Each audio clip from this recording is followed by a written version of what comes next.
Hey everyone, have I here bring another video on Dragon Ball Z Dokkan Battle. In this video, we're actually going to be discussing a very interesting thing that we've been seeing over on the Dokkan Twitter page, the official global one that is, and that is these new version Z summaries. So with that, if you're new to my channel, like, subscribe, comment below, do all that good stuff. Let's go ahead and dive right in. I say version Z summaries because it's happening during the update version Z, but generally speaking, it looks like they're going to continue to do these from here on out, and very interesting. So we have two to go over, and I wanted just to find out what you guys think. I'm going to kind of break down what they're really talking about when it comes to these summaries here. I think they're interesting. So first and foremost I want to focus on is the Janemba, which is the first one that came out. I was like, okay, they're kind of breaking it down here. They're going to talk about various different things, and it seems like they're breaking these summaries down by leader skill, passive skill, active skill, and then recommended ally, which is actually a good thing for a lot of new players out there that don't know how to figure out what's the best link partner or the best unit to run this unit with. So let's start off with the one that actually doesn't make sense to me, right? Or how they're actually wording it. They could just put the stats on there to make it more, I would say, informative, right? So let's first start off with leader. I think everything else is pretty good, but the leader skill, it just doesn't make sense for them to say strengthens corroded body of mind and movie bosses category allies.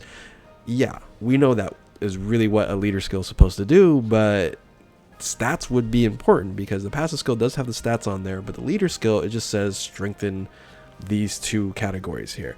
This is a 150% leader, which is strong. It's not 130% like it used to be, and I think they would it'd be very beneficial for them to state that, hey, this is provides key and a certain percentage across the board. So don't know why they just left that hanging there. It's not that informative to say the least, but anyway, passive skill, this is a nice breakdown. I hope in the future this is how they introduce, because I think, you know, or they maybe recategorize it a little bit in like the description, because I like the separation. So passive skill, own, attack and defense 120%, great, you know, period.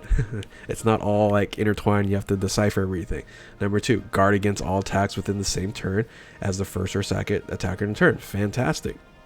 That definitely has an exclamation mark for a reason, because that is one of the most powerful I would say passives you can have, you know, besides like some of the revival skills and things of that nature. But guards against all attacks is really strong. So, you know, absolutely have an exclamation mark at the end of that sentence. 3 here is key +2 up to 6 key, and then attack and defense 22% up to 66 with each attack performed as a second or third attacker in a turn. Sure, you can put an exclamation mark on that and then everything else, except I don't know why they don't have it for own, attack and defense 120%, but very strong there as a second attacker or a second individual on the turn. He's going to be the strongest, right? So he's not only going to be guard against all attacks, but he's going to get this boost as well. And of course, number 4 here, high chance of nullifying ki blast attacks directed at him. And you find that there's a lot of enemies that does have ki blast super attacks, so very powerful there. And it also performs well, and so I like this kind of breakdown here as well. The passive skill talks about performs in high difficulty levels like epic, transcendent, gods of destruction assemble, and extreme super battle road. Gain advantage in battle with his passive skill. So I like that they do break it down, like why they actually even created this unit, generally speaking, to help you with those types of game modes. And I think that's once again very helpful, and reasons why you want to summon for him, right? Even though they don't talk about the biggest weakness of him is the lack of categories, right? So active skill here is his active skill rage can be activated 66% or more from the start of the turn, 6 turns at the start of the battle, which is one of the worst that you can have, is that 6th turn there. So, but don't miss out on his animations after he enters rage, which is actually really good.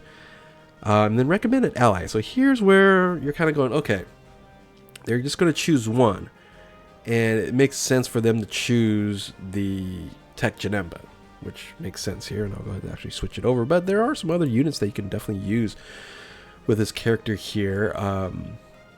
But yeah, because Tech Janemba, he transforms into Super Janemba, and you right now the same name update. If you run the same unit, so if it was just Super Janemba to start off with, they don't link. But because he transforms, actually they do link, and he shares 6 links together, which is very strong. So other options you can run is Physical Boo Han on a transformation boost team. I believe he has 5 there, right? And then Turles and Cooler for 4 links there. So those are also individuals you can run like on movie bosses and things of that nature. So yeah, an option. These are definitely options that you can run here. And I think that when they say recommended ally, they're going to talk about the link skills that it can actually link up with, and in this case 6 after transformation though. So you have to deal with the transformation portion of that Tech Janemba, which really, to be honest, right, he's really not that great of a unit. But when he transforms and with this unit together, yeah, it's a beast of a rotation, but it's in a sense down the road there. So, or down the amount of turns that you have to deal with to make that transformation happen. So the summary is informative, I would say, at least for newer players, right? You kind of read through it, you go, okay, that makes a lot of sense. Recommended ally, they should have like allies, I think would be beneficial there. And then the leader skill, again, doesn't make any sense for them to just leave out the stats for leader skill. So 150% for Chronomani Bind and movie bosses. So anyway, something to look at now as a different summary. I like it. I think it's beneficial again, especially again for new players. So anyway, let's go ahead and move on to the next summary here, and that is Super Vegeta. So funny thing is, the Janemba came out, and we're like, oh, that's interesting. So when they bring out new units, they're going to do the summary. I was like, okay, that's really neat. But then they said, oh, okay, we'll also have this Vegeta here as well. I'm like, oh, okay, that's fine. So in this case scenario, they're actually separated the summary a little bit differently. Instead of the active skill, you have super attack, which doesn't make sense because Vegeta has an active skill, so might as well do that as well. But I think they're highlighting some of the things that are really beneficial. So again, going back to the leader skill, doesn't make any sense. It just says strengthens Master Evolution and Pure Saiyans. Select him as the leader to strengthen Pure Saiyans category allies. So it's like, why? Okay, because it's 170% lead. That's why. So they should really put the stats on there. It would, make it, I think, once again, more informative, even though you have it right there in the card, right? So passive skills, again, a nice breakdown here. I really do like it here. Own attack 150%, and second there says plus an additional attack and defense 50% when performing super attack. No exclamation mark though, guys. I don't know what they choosing exclamation mark things here and there.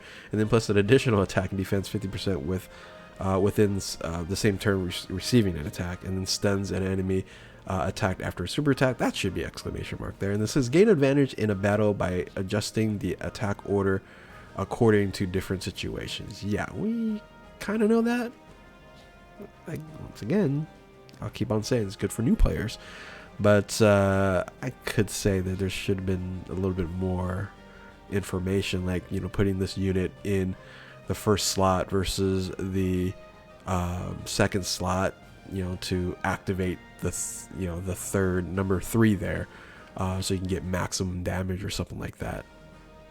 Something like that could be more beneficial than gain advantage by adjusting attack order according to different situations. That's so broad, it kind of doesn't help. So anyway, so super attack deals immense damage to the enemy, and all attacks become critical hits for 1 turn. Yes, exclamation mark there. This is one of the things that make this unit super strong here. So the nice thing about this recommended ally, it is actually the ally you want to bring if you want to maximize this unit here. So, and that is bringing the battle to reach the top Super Saiyan Vegeta GT here. So it says this character belongs to Pure Saiyan's category. Moreover, multiple links can be activated. Yes, that's true. They share a lot of links together. And again, you see that there's so many, that's a lot of words there. They could just add like the top 3 or 4. In this case, there's a lot because it is Pure Saiyan slash, you know, Vegeta, so you're going to generally run a lot of Vegetas. It would make a lot of sense to do that. But the summary, again, it's good. Few extra tweaks for recommended ally and leader skills. I think they would make this very, very useful, and something that I would say a lot of people like myself would, you know, review and cover as well. Along with that, when it seems like they're going to continue to do this from here on out, which is good. I actually think it's a great addition. Not sure why they didn't do this on JP, but you know, I like it. I like it. Anyway, tell me what you guys think. Was this beneficial to read these 2 summaries here on the official Global Dokkan page, Twitter page?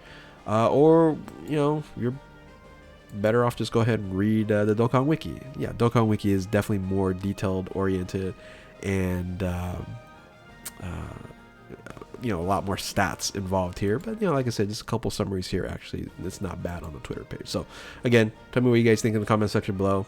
If you are new to my channel, like, subscribe, comment below, do all that good stuff. Thank you all for watching. Keep on Dokkaning. We'll catch you next time. Later.